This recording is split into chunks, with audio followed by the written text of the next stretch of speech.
বলছি আমি হিসাবটা পাচ্ছি না, একটু করে দেবে? কি হিসাব? 1 কেজি আলুর দাম 27 টাকা হলে তাহলে 27.5 কেজি আলুর দাম কত? এই হিসাবটা পাচ্ছ না? দাও আমার কাছে। 1 কিলো আলুর দাম 27 টাকা হলে 27.5 কিলো আলুর দাম। এত দামে আলু নিয়ে কি করবে? আগে সস্তা ছাপাচ্ছ?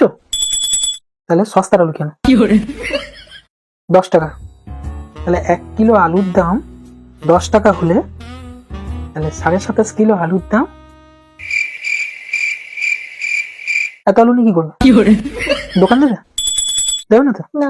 তাহলে কম আলু কেন? 10 কিলো। তাহলে 1 কিলো আলুর দাম 10 টাকা হলে তাহলে 10 কিলো আলুর দাম 10 কে 100। তাহলে আলুর দামটা বেশি ছিল বলে? হ্যাঁ, এত কম করে বলবি?